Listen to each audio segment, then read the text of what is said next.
Okay, it's time to talk about Shenmue 3's combat. Okay, let's just get the elephant in the room out of the way. The combat was better in Shenmue 1 and 2, without a doubt. There are more throws, there are more actual reversals. You could actually jump, you could run, so you had run attacks. That was better. Okay, let's just get that out of the way.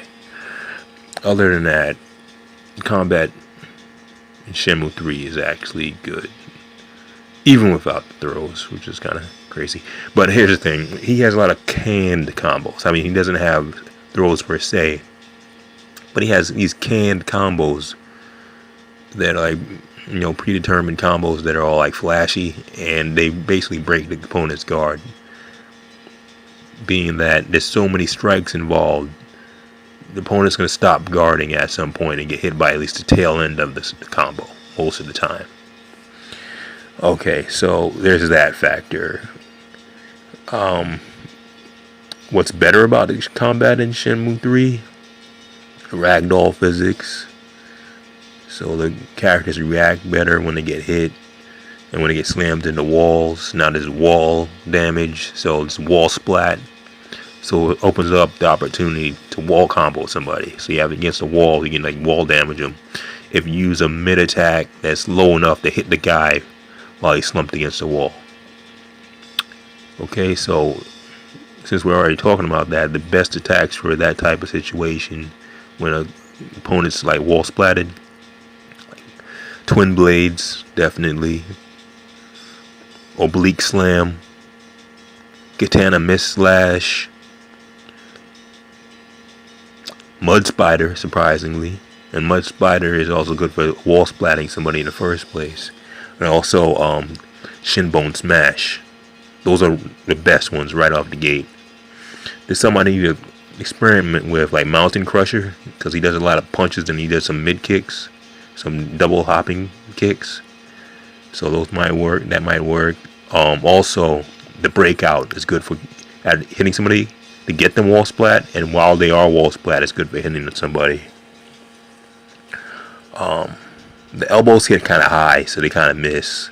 I would love to hit somebody with freaking big wheel when they're wall splatted, but it doesn't hit because big wheel, while it's a good attack, it hits too high. There's a downward punch, so that one would work. Also, Lotus Cutter. Lotus Cutter is a spinning wheel kick. It's like a spinning heel kick, but it's lateral and it's kind of mid hitting. Okay, it's like a hop kick, so that would work also.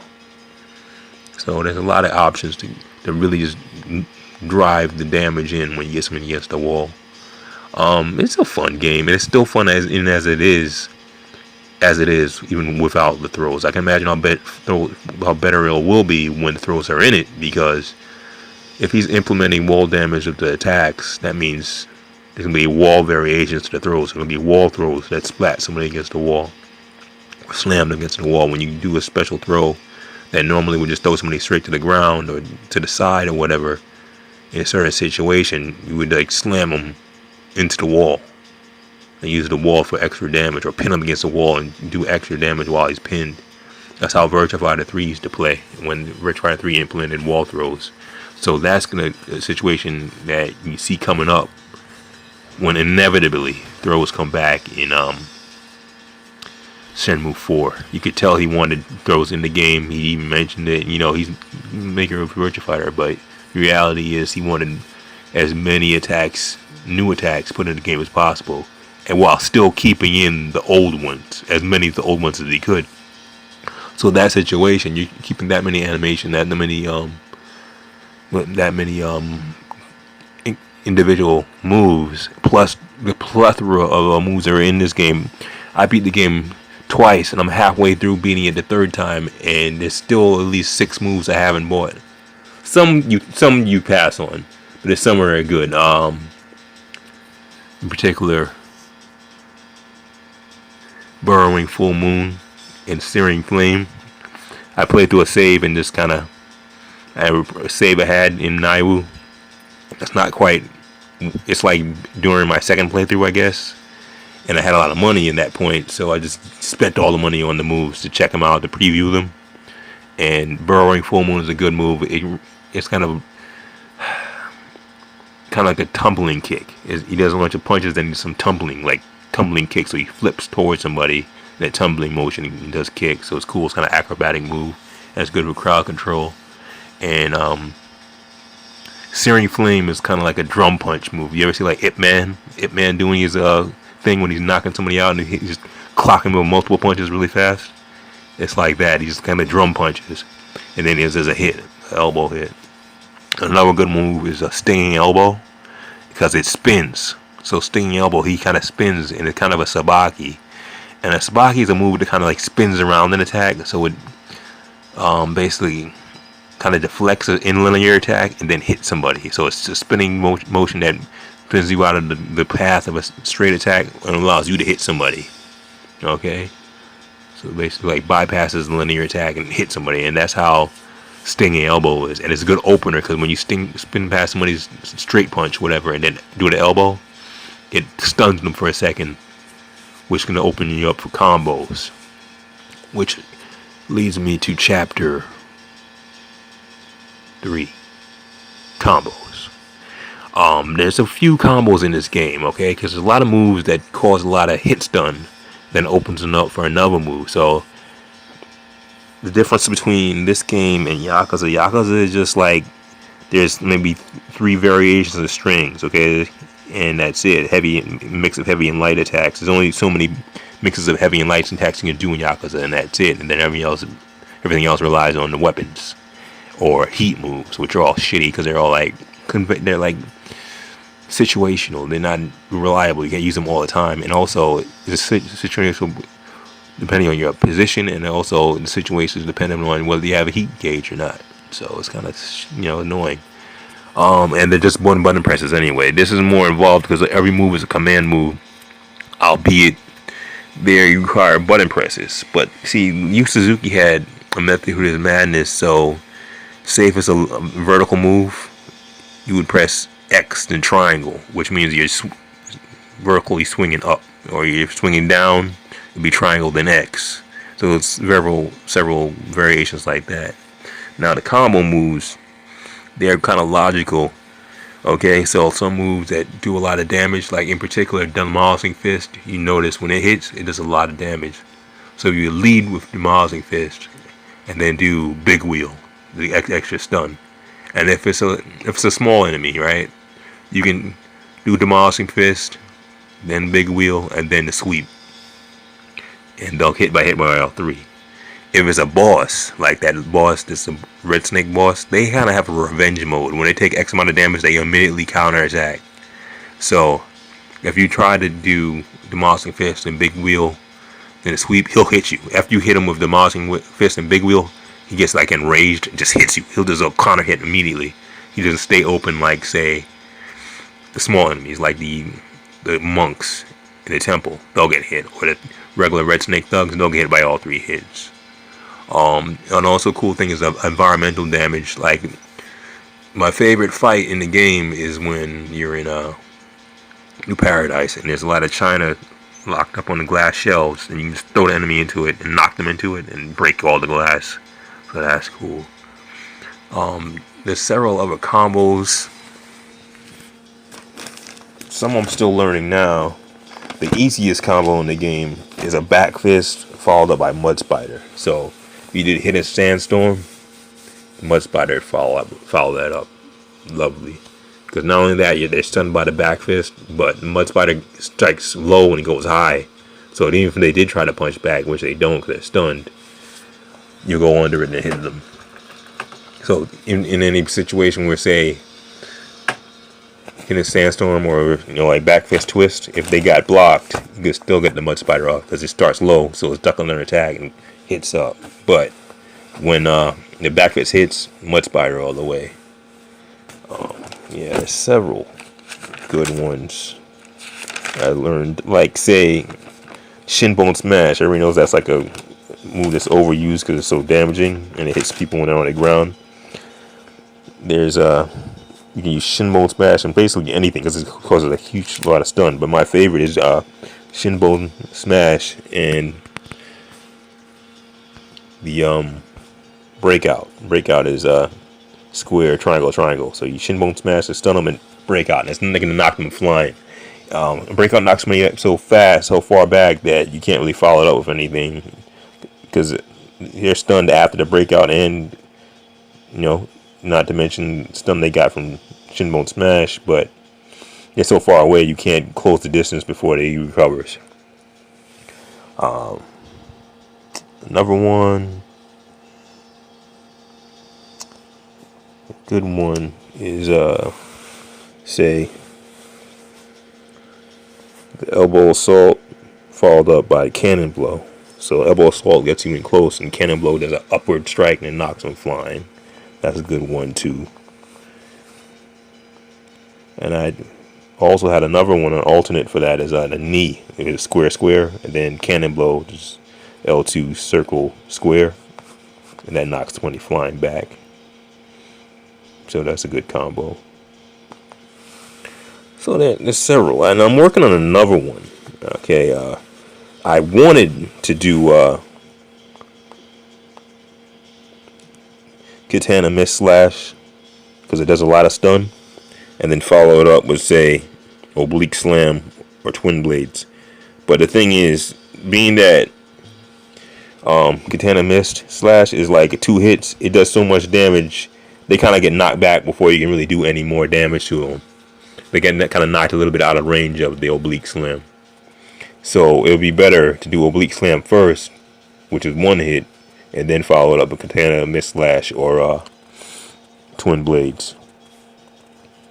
So it's a fun little game. It's fun to get some stun on people and just knock them flying. And I love the hit reaction when they get hit, and also the sound effect. So it was a fun game. The graphics are good, especially when you're playing in 4K on an OLED TV. It looks especially good. In that fight in New Paradise in particular, because there's a lot of colored lighting there, and the graphics really pop. There's also the fact that you can do adjust frame evade. So if you evade just when the opponent's attacking, it puts the game in bullet time, which means you can get a huge hit on somebody. You can even do a string. It's not really a string, but a canned combo like say Searing Flame or say Grievous Strike. That's a canned combo. That's several punches and followed up by a big kick. Now, I tend to just do the elbow because it does a heavy damage and it drives in, so you can't possibly miss. Or the breakout when I do a just frame evade, and you see me doing that on the bosses several times. So yeah, I mean, there's nuances to the game. There's no reversals per se, but say if an opponent does a shoulder ram on you, some of them just charge you and shoulder charge you. If you block it at a certain time, you'll parry it out of the way, so you get behind their back. Me, I always try to set up wall damage I just back up my way to the wall to lure them to it. I stay there and block until they come at me and they start attacking. Then I evade, so I flank them, and now they're switched positions, and I got their backs to the wall, and I'm gonna get in front of them and then just knock them flying to the wall and start off the wall damage. And that's good for the bosses too, because see, the bosses, the guys like Yan Lang and the Red Snake's boss, they're too big to get wall splatted. They can't get wall splatted, but they kind of get stuck against a wall. They don't have any room to maneuver. Because normally when they get hit, they're gonna backdash. But you have them on their back to the wall. They can't backdash after they hit, so they kind of don't know what to do. So you can just tee off on them. Also, there's several really good canned attack moves. Like Grievous Strike is one of the best ones. It probably is the best one. And it's Chained Pit Slash. Chained Pit Smash is also good. It's several punches and it's downward chops. Thunder Strike. I think I'm probably messing that name up. I think it's called Thunder Palm, but it's several punches and it ends up a palm strike. And that's good. And also, obviously, I already mentioned Burrowing Full Moon and Searing Flame. Those are very good. And there's also one that's called rending palm, which you just kind of double palm motion, kind of fireball motion at the end. And if that end point hits, that end attack hits, it does like a large amount of damage and it knocks somebody flying. It can even knock them right out the ring. So that's cool. So yeah, those canned moves are good, and they're kind of a substitute for throws. They're not throws per se. They don't break guard, but they do so many attacks that is bound to hit somebody that's guarding. They're gonna stop guarding eventually and think you're done, and they're gonna try to counter the one hit that got blocked, and they can get hit by the rest of it. Okay, so it's a good game. It's a decent game, and also, man, we've been waiting this long for Shenmue. You're not gonna really, mince words about it or just kind of, be choosy. I'm just real glad we're getting a Shenmue after like 17 freaking years. And you ask yourself, would you rather have no Shenmue 3 at all or have a Shenmue 3 without throws? Well, the fact of the matter is they fixed the fencing engines. They revamped the combat altogether. So I think it's setting a good platform for them to add throws in Shenmue 4. And even Shenmue 3's combat is pretty fun as it is. Especially when, you catch one of those gang members that are real loudmouths. There's several members in each team that's kind of a real loudmouth. You just can't wait to beat the shit out of them. You get them against a wall and start wall damaging them or comboing them. It's kind of satisfying. It's even fun to fight the guys in the Rose Garden. Rose Garden is probably the best version of combat because besides the two bosses have their own unique attacks. Okay, so they're unique fighting styles. A lot of the characters in Rose Garden are made to pattern like kind of riffs off of Street Fighter characters in a way. Because one looks like Guile, one looks like Chun-Li, one obviously is Muay, so it's like Sagat. Okay, so it's cool like that. Anyway, besides having those icons, those kind of genotypes, they all have unique attacks. For the most part, a lot of them have unique attacks. So they fight one way or another. One like relies on big heavy punches or uppercuts, heavy strikes, and then there's obviously the Muay Thai guy. There's the Taekwondo guy, several Kung Fu guys. Obviously, it's China, and also there's one guy. He kind of looks like he's fighting karate because he does a lot of lunging reverse punches. So he's good. So they're very distinctive. The way they fight is very distinctive. So it's very cool. So anyway, overall, I like the combat in the game. Does it have as many pit fighting fights as Shenmue 2? No way. But they kind of focused it, and then they had a budget, and then make the areas as serviceable as possible and get as much of the game they needed in variable, mini games in the game as possible in all the areas. So they'd rather have one really focused arena to fight in than like several ones with just only one guy on the stage. That would get boring. And then it's a matter of going up that one guy and paying to fight that one guy all the time, then traveling to fight another guy. Like, come on, you're going all over the map to fight one person on each different stage. In Shenmue 2, it's better to have all of them in one stage and just fight them. For traveling concern and travel time. But yeah, it's still, it's not knocking Shenmue 2. That's a classic. It's probably the best of the series. But I'm here's hoping that Shenmue 4 will trump Shenmue 3 to the degree that Shenmue 2 did to 1. Overall, I'd probably give the combat a B. And obviously, that's a big part of what Shenmue's about is combat. So it'd be hard for them to drop the ball. That's Suzuki's whole drive to even do this. Is he based it on his trip to China when he's researching Virtua Fighter, and the kind of situation he had there, and he kind of like inspired him to make Shenmue. Anyway, it's a good game, and combat's actually fun. I find myself trying to figure out more combos as I play. I have a few ideas, like following up, say, the Lotus Cutter or something. I just haven't made up one, an actual definitive follow-up for it yet. And also, it's fun to fight your way through the first Marshall Hall in Bailu, and also the other temple, Wushen Hall in Naiwu. And the cool thing about new Wushen Hall is a option to fight multiple opponents. So you can train fighting multiple opponents, and they have full energy meters when you're fighting in Nightmare.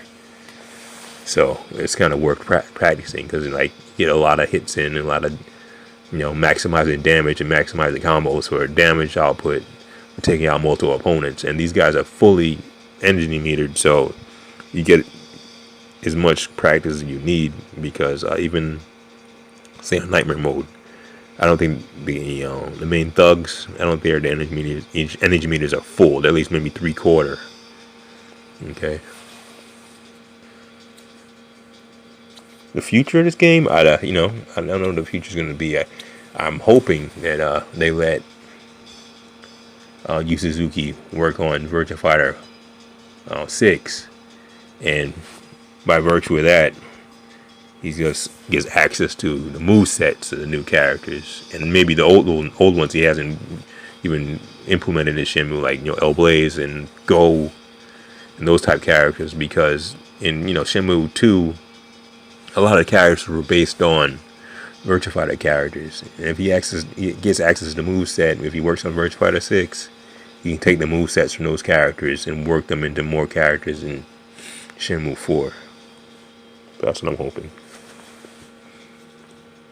The thing is, here's the thing, man. I mean, if you learned all these moves now in Shenmue 3, it's kind of be a hassle if they go back to the old fighting style, the old directional inputs in Shenmue 2.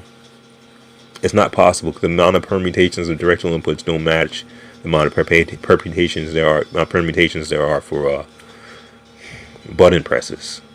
So if they did go back to the directional inputs, there'd be less moves, or you would have to map moves to one command input and then swap them out between moves, and you have a shorter full move list at any one time, a shorter array of moves available at any one time, because you had to swap the commands.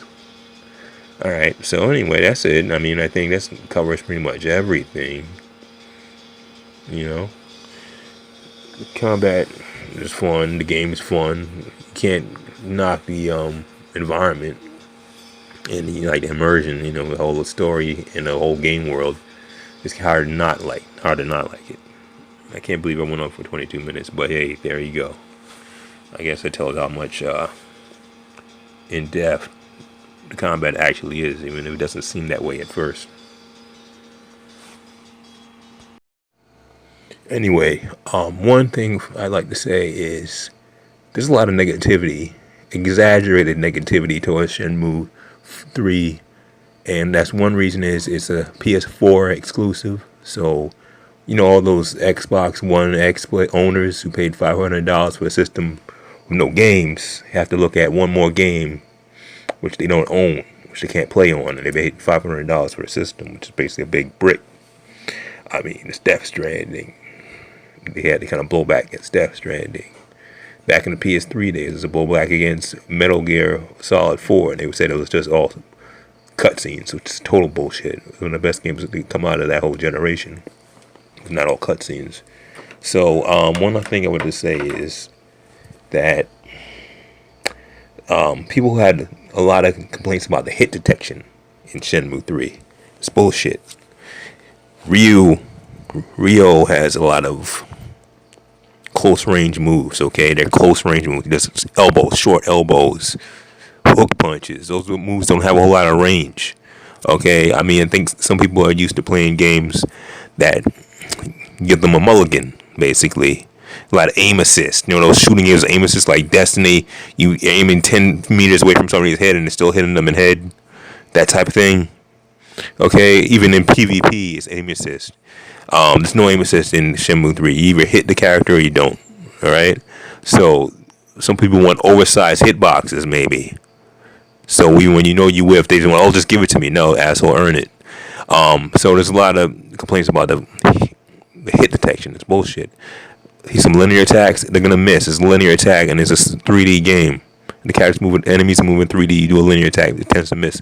What I do a lot when I'm fighting multiple opponents, especially, is a lot of circular attacks.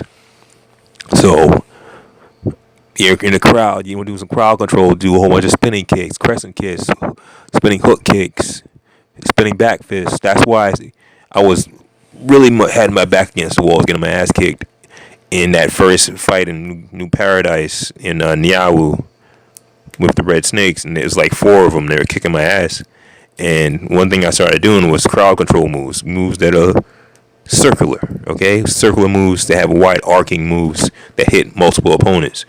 So if you ever see Teenage Mutant Ninja Turtles 3, it's like triple play, it goes triple play, and there's a spinning hook kick, hit three guys. That's what you do, and it helps crowd control. And what I did was I kept using spinning back fist, and spinning back fist is a circular move. So it's a wide arc, it hit two of them at a time, and there's a lot of damage, and it tended to turn the tide in the fight. So there's perfect hit detection in Shenmue 3. It works whether you hit the character. Okay, you have to hit the character. There's no mulligans in this game. There's no aim assist. So yeah. So one of the things I should have brought up is, this hit detection is good, and it works like it's supposed to work. Linear attacks can tend to miss, and if they're aimed wrong, and circular attacks always hit if the character's in the range of them. Okay, if they're within the range and the reach of it, and it sweeps across their face, it hits them in the face like it's supposed to. It's really simple. It's not hard. That's how physics works. So yeah, that's a good part of the game that people kind of don't give credit where credit is due.